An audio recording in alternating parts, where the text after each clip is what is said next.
Welcome to All of This and More. I'm delighted to introduce my conversation with Martha Park, writer, illustrator, and author of World Without End, Essays on Apocalypse and After. Martha's work invites us into the generative space where memory, faith, and doubt coexist and where the stories we carry help us make sense of who we are. In this episode, we explore how Martha's relationship with her family and her experiences of motherhood have shaped her understanding of faith and uncertainty.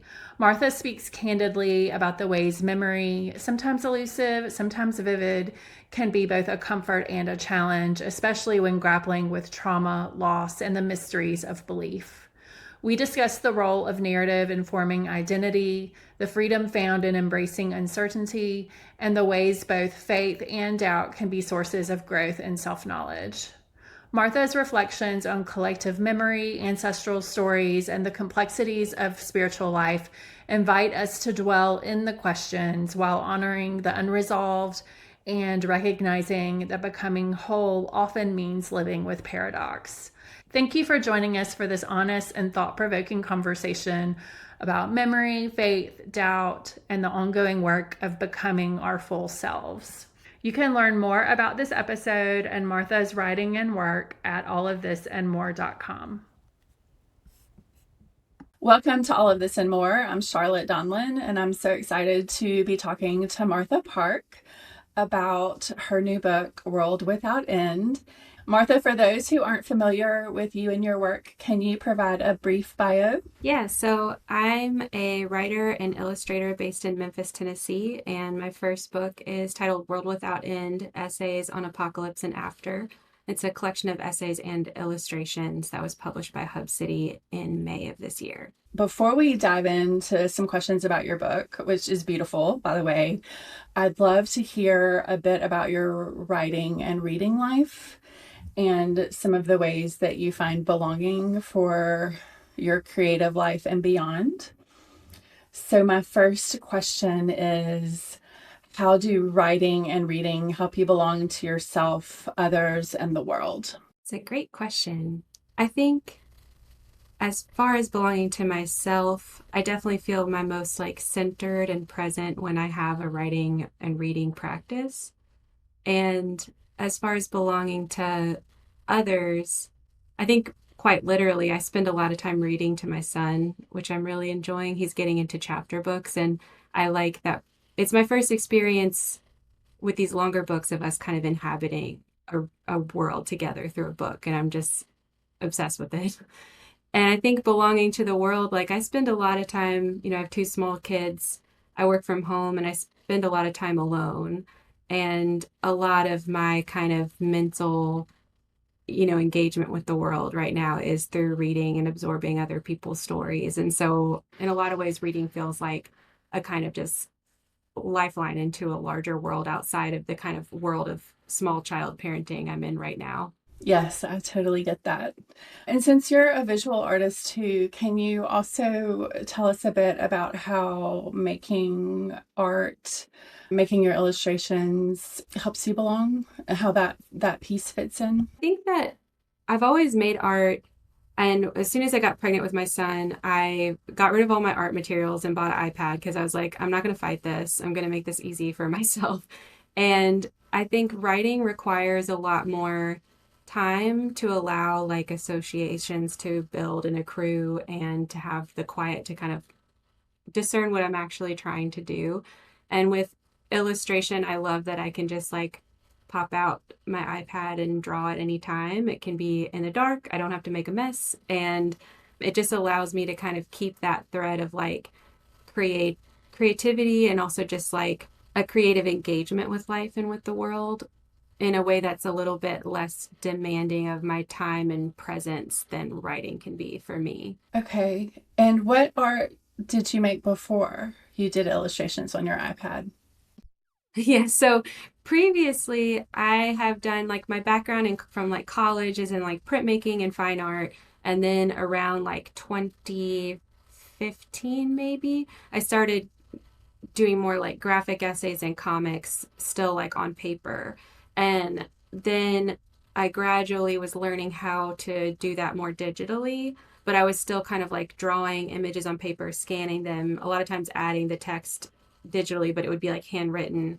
And so it was kind of like once I knew I was going to be having a kid, I was like, I just need to learn how to do all of this digitally rather than needing to like scan and put things together. And that's just been like a long process. And it is nice to just like kind of integrate all of those parts into one place for now, at least. I think eventually I've been kind of having dreams lately of like having a studio where I can paint or like doing more stuff on paper and feeling kind of like a real energy in that direction, but that's kind of a pipe dream at this point in my life, just logistically. Okay, I was going to ask if you miss it or if you have plans to return. So, and when you say Yeah. you've been dreaming about it, like daydreams or like literal dreams while you're sleeping? Both. Yeah, both. Like I think it was like my son took my studio, when that became the nursery. So it's like physically I don't have the space for it, but I'm feeling very like itchy to be back in that creative space one day. Thank you for sharing some of those Yeah. details. I feel like I could talk just about that for an hour, but we'll move on to the next question. So, beyond belonging and like being, connected to yourself and others and to larger stories, how has your writing and other creative work like formed you personally over the years? Like, is there something that comes to mind when I ask that question specifically? Yeah, I mean, I think so. This book is a lot about my relationship with my dad. He's a retired United Methodist preacher, and that's really where the book starts, is like through our relationship and kind of specifically like our writing relationship. When I was little and we'd get into fights, I'd write him letters and like slip them under my door, and he would always write me back. And as a kid growing up, he would like incorporate me in his sermons a lot of the time, and I really felt that showed this kind of respect for me. Like, I think a lot of people think that that would feel bad, but to me, it was like the stories were never embarrassing. And I think he liked to kind of mess with me. But to me, that taught me that like we had a shared space in writing that was safe for us. And so writing the book was kind of, I felt like my way of kind of almost teasing him back. Like, I can incorporate you in my work too. And I think this book specifically allowed me to start in kind of my childhood perspective of faith in my dad and write my way to like an adult relationship with both of those things. And really allowed me to kind of pack a decade of life experience into a container that really was that transition for me. And I don't know how that transition would have gone for me otherwise. I know I hear writers all the time say writing is how I process things. And I feel the same way. Like, if I haven't been able to sit down and write my way through something, it feels pretty unresolved. And so I think it's a gift to have that tool to be able to work your way toward something being more resolved that might feel more troubling or anxiety producing without that space. Yeah, yeah. And I do love that your dad's a pastor and you have like a relatively healthy relationship with your parents and the church and your faith and your doubt, I would say. And it is interesting to see how the book, and we may talk more about this later, but how the book structure does, like, it starts with you and your dad and then it ends with you as a mother. And I'm just going to want to ask this question, even though we're still talking about your reading and writing life. With the structure of the book and the fact that it's a collection of essays, like, were you aware that the essays you were writing might be in a collection one day? Like, can you speak to that a bit? Because they fit together really well, and the arc and structure and everything is lovely. So, can you tell us a bit about how that part unfolded? Yeah, thank you for saying that. I think I've been really glad to travel around and talk to people and hear that the book works the way I'd hoped, which is that the essays, I really have a hard time articulating this, and I think it's something that doesn't bother anybody but me. I think this is just like a personal problem, but I didn't want the book to be an essay collection. I wanted it to be like a book of essays. And there's a difference for me mentally that I think is not a real thing, but it was like I wanted to be a book structured in essays that led from one to the next and created a journey, and not, and I don't like the way an essay collection can imply that it's like just gathering up material and putting it together. And I don't know why essay collections are some of my favorite books, but that wasn't what I felt like I was writing. And I also knew I wasn't writing a memoir. I just write essays. I write essays, I read essays, I love essays. And the way essays work for me in the writing of them is also that usually as I'm writing one, I'm collecting a little side document of all the stories I didn't get to, all the questions that this essay is leading me to that I know aren't going to get incorporated in that one, but they'll lead me to the next one. And so because there is this kind of associative progression from one essay to the next for me in the writing, that's how I want it to feel in the reading as well. And I think because they felt a little free floaty previously, it was like the process of pulling them together and doing the illustrations and kind of the long lead time it takes to create a book. It was really reassuring to me to see the way that they did all kind of hang together in the way I was hoping they would, and kind of have that journey. Because it's like a long, I've been writing these essays for like 7 years. Like the first one I wrote 10 years ago. And so it's just a long time. And you're hoping that as you pull them all together, they'll work the way you want them to. I mean, they work brilliantly. And I mean, maybe the rewriting you did, where I think in the note in the back, you said some of them have been published elsewhere, but in different forms. So was it through that rewriting process and revision process and like pulling them together once they were in the order that helped them sort of be parts of a bigger whole in a more Probably. cohesive way? I think that the rewriting was interesting because it was kind of like I had space that I didn't have in the publications the first time. And so there were just things that I wish I'd done a little bit differently or spent more time on. But then I was able to see, like, okay, you've addressed this question here. And so it is then echoed in this essay later. And so how do we make sure those are moving and not just kind of reiterating? Like if the question is starting here, how do we build on it in the next one? And I think just being able to see those threads and how they continued over the whole book kind of allowed me to make sure there was like this forward movement. So it's like I felt like each essay kind of had a pair. And so it was like one essay was speaking to another, and they all had like a partner essay. Yeah, I definitely get that vibe. And when I reread it a second time, I could see even more sort of the complexities that you were working with in ways that are super interesting, and noticed more the flow and not only chronologically for you in your life, but like, you know, life and death in general, the progression of different things in general, not just your life. And thank you for your thoughts on, an essay collection versus a book of essays. It makes sense to me. And it's definitely not an essay collection where each essay just sort of stands alone and does its thing. This is way more than that. And I mean, maybe a memoir and essays, I think you're right. I don't even think that is like the correct genre or whatever, because you're writing about so much more than your life, but there is a good amount of you in it, and I love the parts of you that are in it. So okay. Thanks. Again, we could just nerd out on that for a while, but I will ask another question. So especially as a mom of two young children, how old are your kids now?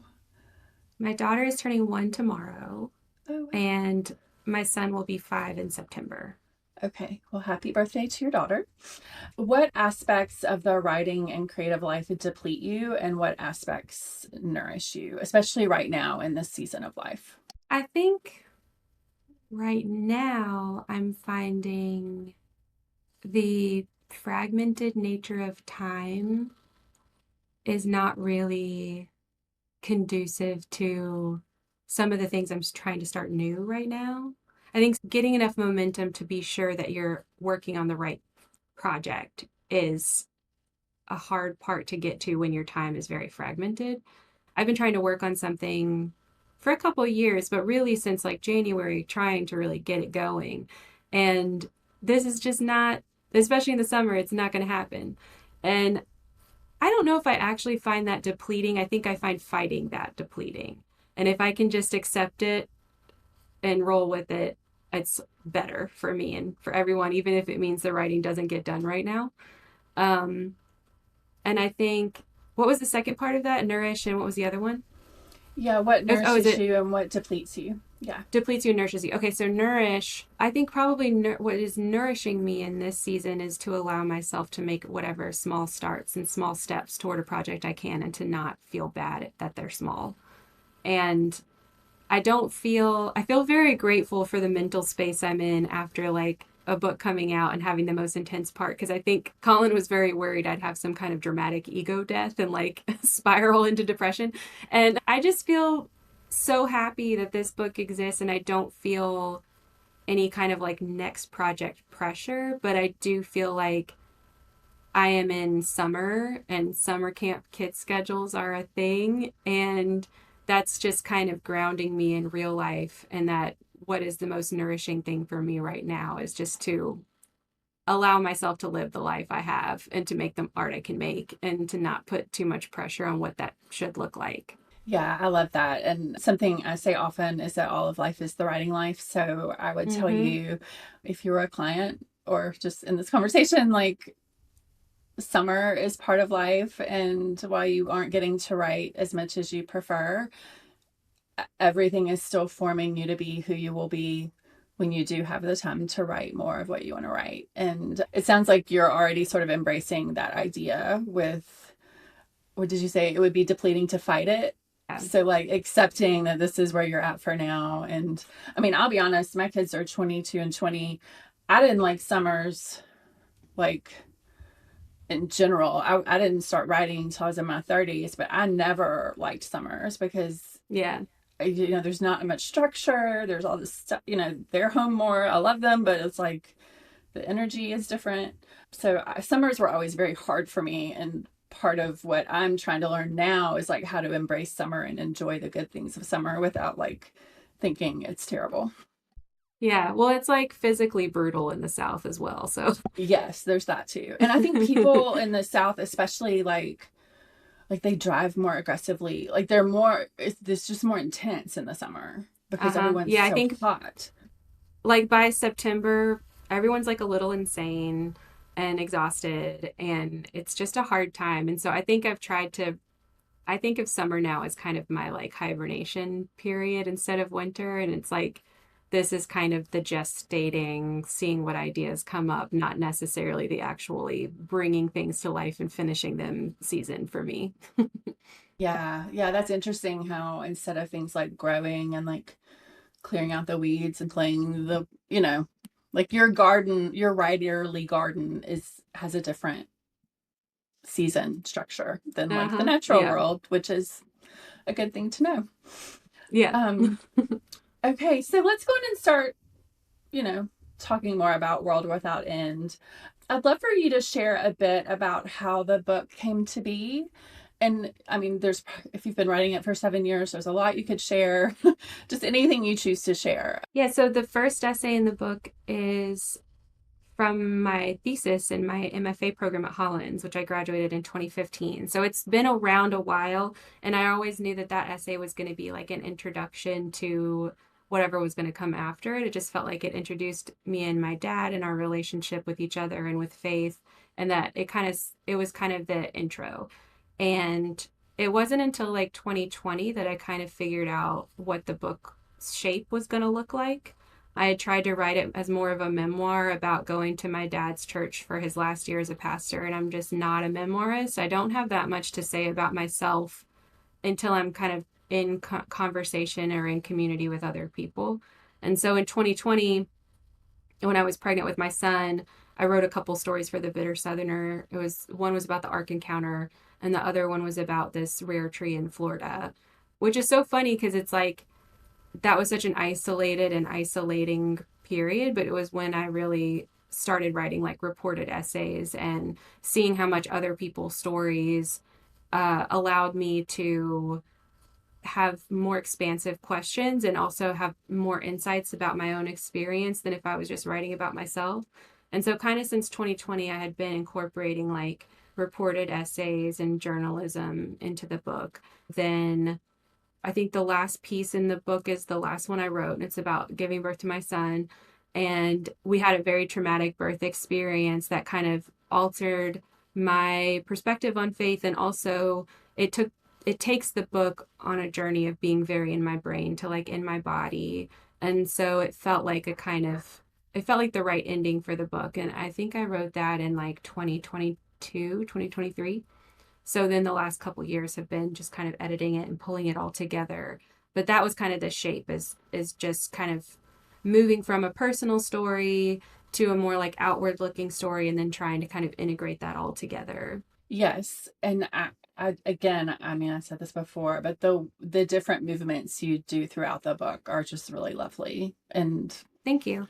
if I was still in school, I would try to write like an essay about it or something. I might still do that one day. So, what did you discover about yourself, your faith, your doubt, mystery that you weren't necessarily sure of before you started writing these essays? Or I think while you were putting them all together for the book? yeah, I think writing them in particular, I really did set out on my dad's last year as a minister thinking because that's where the book started for me. I thought it was just going to be more about like that year that I was attending church. And I kind of thought that was going to take me to someplace decisive. And I didn't know it until I wrote this book, but I've always been I've been really comfortable with uncertainty and really uncomfortable with certainty. And I kind of thought that writing and attending church for that year would allow me to find a kind of certainty that I was comfortable with, like a kind of confidence about where I landed with faith. And I think writing it actually just revealed to me how it's not only being really comfortable with uncertainty, it's that it's like my actual mode of being. and and that there wasn't going to be the kind of certainty I thought I might find. And that my feelings about faith, my relationship with faith might never be more resolved than they are right now. And then that's an okay place to land. And that I feel good about that. I think I thought I was going to have a different result. I thought, well, the versions of certainty I've seen just didn't seem right to me because they weren't like mine and I didn't find them myself. And I think there's just actually not a version of certainty that I'm ever going to find that is going to feel right to me. And one of my friends read the book and wrote me a really lovely email talking about uncertainty as a really deeply generative place. And I think that I really do feel life kind of snuff out when there's like a little whiff of certainty about something. And I guess I saw that as sort of like a weakness or like a lack of mental clarity or rigor. And I wanted to kind of make sure I was being as rigorous as possible about like discerning what I actually believed. And I just don't feel that way about uncertainty anymore. I feel really good about it. That's so interesting to me. Like, I don't like certainty mainly because I think it's all a sham. So when I see people comfortable with uncertainty and nuance and gray spaces, to me, that's a picture of like faith and, Mm-hmm. a deep sort of soulful existence. So I'm glad that you landed with uncertainty instead of certainty. It sounds judgy for me to say that. And I'm sure some things you can be certain about some things, but I'm with you. Like, right when you think you're certain about something, it can all be shuffled and turned upside down. So, Yeah. well, and thanks for sharing those thoughts. And I can see you in the book, like trying to find that certainty and then not finding it, and then sort of being like, what comes to mind is the conversation with the pastor when he asks you if you go to church. Yeah. And that's sort of what came to mind when you were describing your uncertainty. Mm-hmm. Um, that's the essay called Natural Ends, right? Uh-huh. Yeah. Can you share your thoughts on where the intersection of memory, faith, doubt, and mystery is evident in this book? And when I sent you these questions, I told you that the essays that stand out to me from that perspective are Arkansas Prophecy, Natural Ends, and Wound Care. Of course, it's probably woven throughout all. Maybe those were the ones where I felt the most, connection. And I'm interested in hearing you talk about any of those essays from this Yeah. perspective. I think those three essays in particular are interesting to think about alongside each other because Natural Ends is doing the thing I kind of came to later in the book, maybe, which is like really trying to investigate different forms of Christianity and especially thinking about the influence that like conservative white evangelical Christianity has had on like the landscape at large and thinking about these kinds of theological and cultural divisions and where there might be kind of surprising areas of overlap or where we could talk about these without it being like pitting one side against each other or just a conflict narrative. And then wound care is, very much about like my personal experience giving birth and about doubt and faith through that experience. And then Arkansas Prophecy is a real outlier kind of essay. It's one that I had like in the drawer that my editor added to the book that I hadn't seen as part of the book, and I'm so glad she did. It's a really weird little vignette about going with my mom and my Aunt Lynn to visit my great aunt Connie in Arkansas. And Connie was having a lot of memory loss issues and living in a nursing home. And I had seen Connie a lot over the years and had not seen her kind of in that state as she was getting older. And in that essay, there's just a lot of funny conversations that my mom and Lynn are having while driving about faith. And as we're eating lunch with my great aunt Connie, she starts telling this story about her father being abusive to her and her sister. And her sister is my mom and Lynn's mom, who has passed away. And she's telling this story about, remembering him beating up their mom and how one time he had had a heart attack and my grandmother Juanita was running to get help and that the whole way she ran she was praying that he would die and that she had never forgiven herself for that. And I had never heard that story and I don't think anyone would have told it to me if it was not someone experiencing profound memory loss and disorientation. And I think as I was writing that, I thought this could be really troubling to someone that she's kind of betraying these family secrets or telling stories that maybe she wouldn't even, in a different version of herself, wouldn't even want to tell. But I found it just really moving the way that her mind's kind of disintegration allowed her to bring these stories out that had been hidden for so long. And I think also in the book, there's a lot about my dad in church and obviously as like a male family member kind of being a conduit to faith for me. And it was really important to me to bring in the impact my mom has had on my faith experience. And I think that was just a very like matrilineal kind of story about family memory and abuse and healing and just about a different strain of faith that I'm not getting everything just from my dad, that there's this whole other, part of my family and how it impacts me as well. And so I hope that's addressing your question, but I think in that one it was like there was kind of a strain of conversation between my mom and Aunt Lynn that felt very representative of like faith versus doubt and the way that memory kind of carried forth like an ancestral, relationship to God, praying that your abusive father would die was just really moving to me, and I think really also spoke to the character of the women in my family that have, are part of this relationship for me between me and God as well. Yeah, I'm so glad that Catherine encouraged you or said however that worked, like included that essay. Yeah. I think it is an integral part of the entire book, and not having it there would make me sad, I think. So, and with wound care, there's so much happening with your own memory of the birth and body memory, and then how that experience showed you things about God. And you say that you're not a memoirist, but I mean that essay is, I would say, pretty much pure memoir, and Mm-hmm. it's excellent. And I would love to see more memoir from you if and when you ever want to write some. Do you have any other thoughts on wound care specifically and like memory and faith?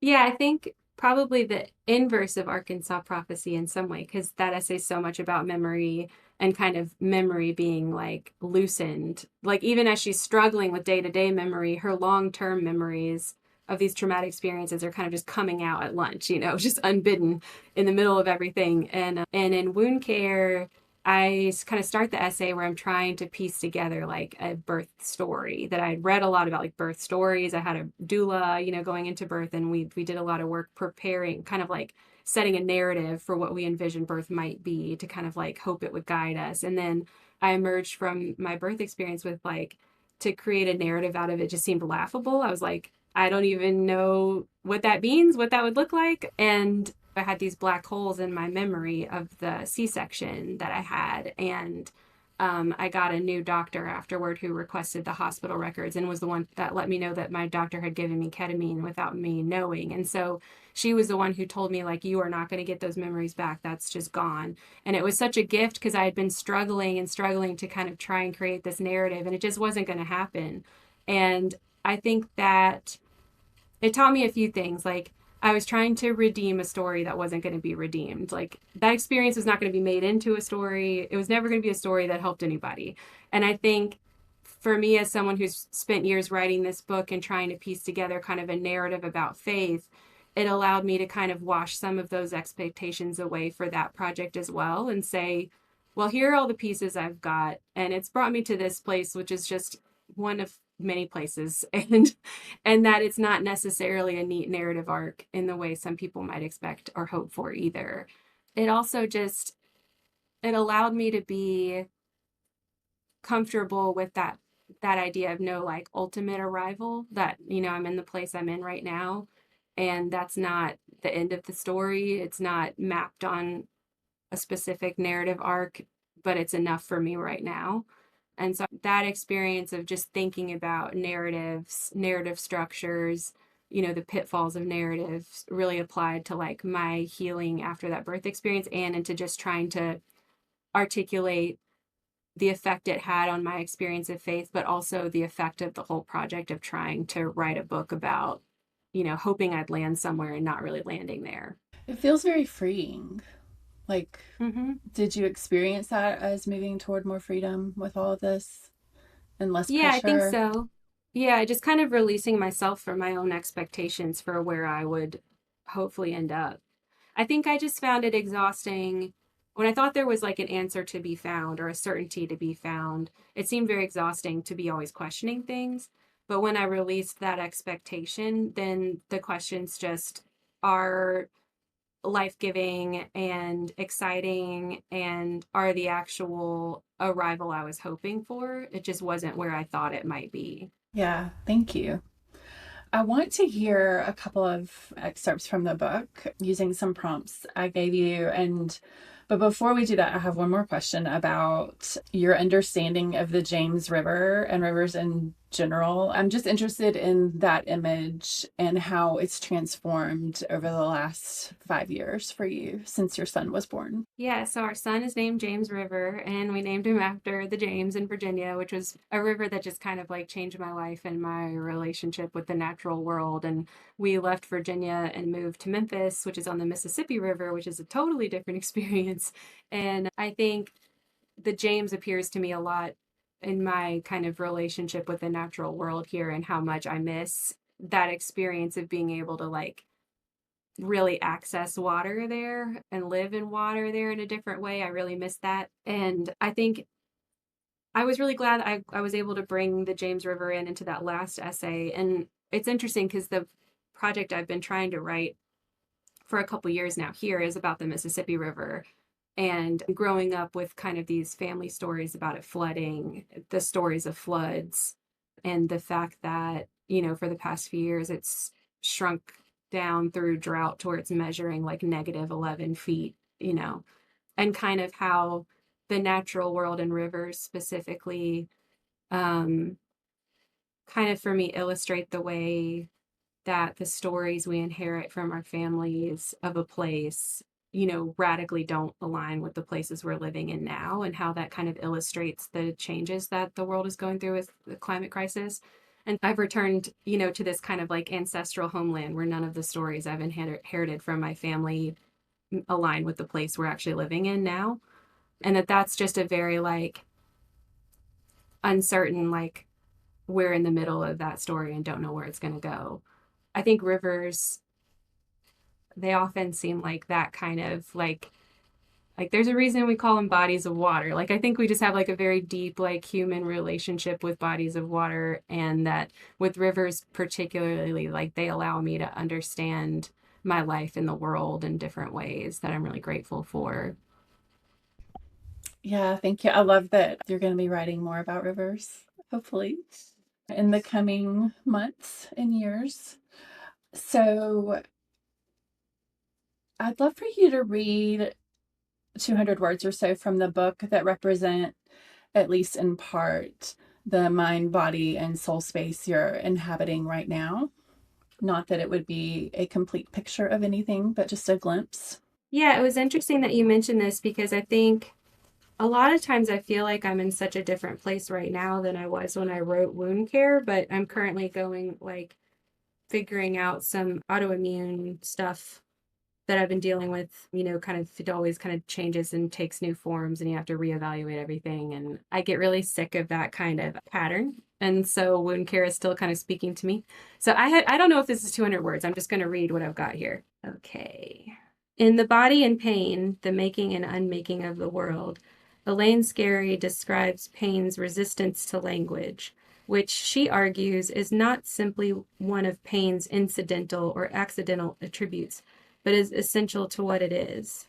As hard as it is to describe your own pain, it's perhaps even harder to really hear the story of another person's pain, to feel it with them, unless you've been through something similar. Scarry writes that another person's pain can neither be denied or confirmed, leading pain to be cited in philosophical discourse as an example of both conviction and skepticism.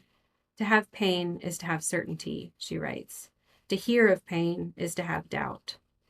When I try to describe the experience of pain, of being utterly transformed by birth, I'm aware that I may be speaking to, or may be heard only by, those who have experienced a similar pain, who know through experience what language fails to apprehend. It feels like a prayer to me for you to Thanks. read those words, especially with where you're at right now with it. So thank you. Thank you for that. Thank you. I'm going to let it sit without elaborating on what you just read so that we can hear another passage. Can you read 200 words or so, or however many words, from the book that you wish people who love you would read and reread regularly? Yes. Again, this may be too long, but this is what I've got. So this is a little section from a road trip I went on with my friend Nathan. Nathan, who was a seminarian who'd left his conservative Southern Baptist upbringing behind when he came out. He'd landed in the United Methodist Church just in time to see its slow, painful split over the full inclusion of LGBTQ members. Nathan and I had recently gone on an absurd road trip for work, driving 4 hours to a fundraising luncheon and 4 hours back on his birthday in the pouring rain. We talked as usual about faith and theology, and I wrote down something he said that day and thought about it often. These texts don't have any inherent meaning outside of the meaning that we as a community decide to give them. This sentence, shrugged off by Nathan as he drove, has stayed with me, returning to my mind often. I had never consciously thought of scriptural interpretation as a decision made within the context of community, as a prism through which we could discern a community's choices about what or who was important to them. No matter whether you believe the Bible is the literal word of God handed down from on high, or a collection of texts formed and revised over centuries, the Bible doesn't tell you how to read it, what meaning to take from it. It's too contradictory, too fickle, too strange to pretend otherwise. Any interpretation is a choice that says far more about the person or community doing the interpreting than it does about the text itself. Yes. Hope that works for the prompt. No, that's great. And, especially right now, I wish people who love me would read that too, Same. It is interesting to think about how the theological claims we make are decisions made in community, and how we can change those. We can be members of other communities, or our communities can decide something new, make new choices. So right now it's pretty rough out there in the world. And this was a question I wanted to ask earlier on, but I like asking it right now, especially after that that passage from your book, like how are you nourishing yourself? Like what other forms of art, books, movies, TV shows, music are like helping you sort of inhabit this world that's so difficult right now? I have found like a lot of people, it seems that my attention span is really struggling lately. And I've been trying to absorb fewer things. I found that I got into a habit of like anytime I was doing anything, I'd feel like I wanted to listen to a podcast or something. And I don't know where that, it just seemed like my mind got uncomfortable just being quiet, or like felt like I should somehow maximize doing the dishes by also learning about something. I don't know. It just seemed like really weird. I didn't know where that was coming from. So I've tried to actively like stop doing that, stop multitasking. And I've also been reading things that work with my attention span right now so that I'm not fighting it. So I've been reading a lot more poetry and like comic books, like graphic books. Um, and then my husband and I have been obsessed with this TV show that's called Portrait Artists of the Year, and it's just British people painting portraits. And there's something about just watching people like see something in the world and then place their interpretation of it. And then everyone just talks about how it's nice. That I really appreciate it. I think especially with like how much AI is kind of rising to the surface and its relationship to human creativity, it's just been very nourishing to just watch people paint. That sounds lovely. And I think I might have to start watching that show like tonight. I recommend it. Yeah, great. Is there anything else you'd like to say about the book or your work before we finish up? I would say I've really enjoyed hearing from people who have read it, and I'm not on all of the social media platforms, but I love Instagram. I'm on Instagram at Martha E. Park, and I would love to talk to people who read it or have thoughts they want to send me. I'm open to any and all conversations about just faith and family and the environment and all of it. I'm into it. Wonderful. What a gracious invitation. And thank I've you had a so lot much. of I've had a lot of long conversations lately with like random neighbors about their spiritual upbringings, and people are always so apologetic about it. And I'm like, I'm here for it. Let's do it. Well, thanks so much for taking the time to have this conversation. I really love your writing, and it's an honor to be able to talk to you about it. Thank you so much. This has been so fun. Thanks, Charlotte.